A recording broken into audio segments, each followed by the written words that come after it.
आज सबसे पहले बात करेंगे पश्चिम बंगाल की मुख्यमंत्री ममता बनर्जी की स्ट्रीट फाइटिंग स्टाइल की, जो अब कानूनी दांवपेच के साथ आज एक वकील के किरदार में दिखाई दे सकती हैं। जी हां, पश्चिम बंगाल में एसआईआर पर जबरदस्त सियासी घमासान है। कोलकाता से लेकर दिल्ली तक ममता बनर्जी ने मोर्चा खोल रखा है। ममता बनर्जी पिछले 3 दिनों से दिल्ली में है। ममता बनर्जी ने पहले चुनाव आयोग के खिलाफ मोर्चा खोला, चुनाव आयुक्त के खिलाफ महाभियोग लाने का प्रस्ताव का समर्थन किया और अब वो सुप्रीम कोर्ट में दलील रखने जा रही हैं। बड़ी खबर यही है कि एसआईआर पर आज सुप्रीम कोर्ट में बड़ी सुनवाई होने जा रही है। इसमें दलील रखने के लिए आज खुद ममता बनर्जी सुप्रीम कोर्ट जा रही हैं। वो घर से सुप्रीम कोर्ट के लिए निकल चुकी हैं। पार्टी की ओर से इस मामले पर वो दलील रखेंगी, खुद काले कोर्ट में दिखाई देंगी। एलएलबी की डिग्री उनके पास है, वो ये कर सकती हैं। सुप्रीम कोर्ट में आज chief justice Suryakant, justice Joy Mallya Bagchi और जस्टिस विपुल एम पंचोली की पीठ मामले की सुनवाई करेगी।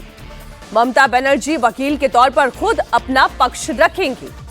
एसआईआर के खिलाफ ममता बनर्जी हर मोर्चे पर लड़ रही हैं। कोलकाता की सड़क से लेकर दिल्ली तक उनका हल्ला बोल जारी है।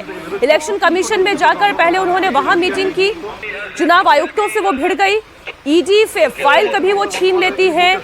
अब सुप्रीम कोर्ट में वो अपने लिए दलीलें भी रखेंगी। दरअसल ममता बनर्जी ने कानून की पढ़ाई की है और 2003 तक वकील के तौर पर वो कोर्ट में प्रैक्टिस भी करती रही हैं। लेकिन आज सुप्रीम कोर्ट में वाकई में एक अलग तस्वीर देखने को मिलेगी। फायर ब्रांड ममता बनर्जी सरकार के खिलाफ एकमात्र सबसे ज्यादा, अगर मैं यूं कहूं कि दिलेरी के साथ, ताकत के साथ, साम दाम दंड भेद के साथ अगर कोई लड़ने वाली विरोधी नेता दिखाई दे रही है तो वो ममता बनर्जी दिखाई दे रही है।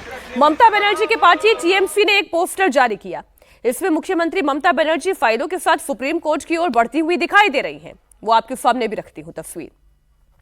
पश्चिम बंगाल की मुख्यमंत्री ममता बनर्जी मतदाता सूची के विशेष गहन पुनरीक्षण के खिलाफ यानी कि एसआईआर के खिलाफ सुप्रीम कोर्ट में होने वाली सुनवाई में भाग लेंगी। इससे पहले ममता बनर्जी ने चुनाव आयोग के खिलाफ महाभियोग लाने वाले प्रस्ताव का समर्थन भी किया। ममता बनर्जी क्या कह रही हैं, उस पर पलटवार कैसे हो रहा है, दोनों बयान हम आपके सामने रखते हैं।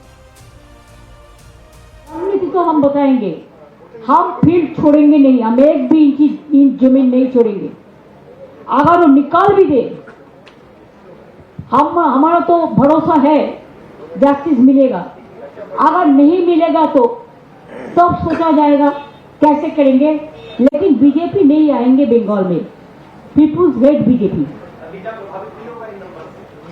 देखिए, अगर आपका रुपया से 20 रुपया काट लिया तो आपको तो प्रभाव होता है, लेकिन वो 20 रुपया जो काट लेगा ना, अगर आप कोई ट्यूशन कर लेगा तो उसको आपको आ जाएगा और बीजेपी का लोगों ने हमको वोट दे देंगे।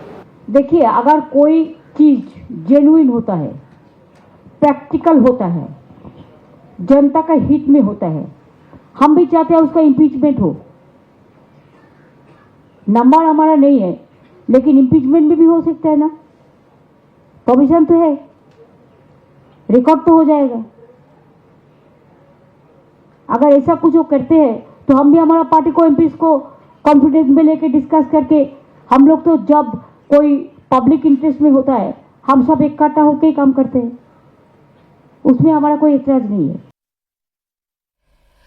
ममता बनर्जी अपनी पूरी ताकत के साथ लड़ रही है, लेकिन बीजेपी के नेता दिलीप घोष क्या कहते हैं कि ये सब ड्रामा है, ये ड्रामा है और ड्रामे से वो चुनाव नहीं जीत सकती हैं। एक बाइट ये भी आप सुन लें।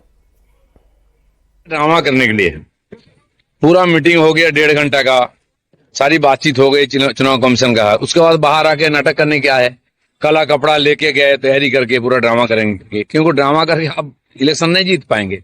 बिहार उसका उदाहरण है। और काला कपड़ा तो अप्रैल के बाद ही पहनना है, अभी क्यों पहन रहे हो, शोक मनाना पड़ेगा उसमें। अब दिलीप घोष इसे ड्रामा कहे, सरकार इसे पैंतरेबाजी कहे, लेकिन इस वक्त अजीत जी विपक्ष के जितने नेता हैं, एसआईआर पर राहुल गांधी ने भी तो मोर्चा खोला था, लेकिन ये तो सड़क से लेकर पार्लियामेंट से लेकर चुनाव आयोग के दफ्तर से लेकर और अब सुप्रीम कोर्ट में काला कोट पहनकर भी आएंगी। देखिए, हम लोग एसआईआर के तमाम पहलुओं पर कई बार चर्चा कर चुके हैं कि वो नाम कटे 4 कैटेगरी में 58 लाख लोगों के, फिर अनमैप्ड वोटर के 32 लाख, फिर लॉजिकल डिस्क्रिपेंसीज के 1.25 करोड़, ये सब नोटिस गए, वो चल रहा है। सुप्रीम कोर्ट उसकी सुनवाई कर रही है, जो जरूरी होता है सो सुप्रीम कोर्ट कह रही है। अब ये कानूनी लड़ाई या एसआईआर की लड़ाई से ज़्यादा अब एक राजनीतिक लड़ाई हो गई है। इसको एक पॉलिटिकल डायमेंशन ममता बनर्जी ने दे दिया है, और ये किसी नेता की सबसे बड़ी खासियत होती है कि आप अपने एडवर्स सिचुएशन को कैसे अपने पक्ष में बदलने की कोशिश करते हैं। उनको लग रहा है कि एसआईआर एक एडवर्स पोजीशन है उनके लिए, अगर नाम कटते हैं बहुत बड़ी संख्या में लोगों के, उन 58 लाख के अलावा, तो फिर उनको बड़ा नुकसान हो सकता है। तो अब उसको अपने एडवांटेज में बदलने के लिए वो ये सारी चीजें कर रही हैं। वो अपनी इस इमेज को मजबूत कर रही हैं कि हम सड़क पर उतरते हैं, लड़ते हैं, हम भारतीय जनता पार्टी के खिलाफ लड़ रहे हैं, केंद्र सरकार के खिलाफ लड़ रहे हैं। एक तो ये बात है।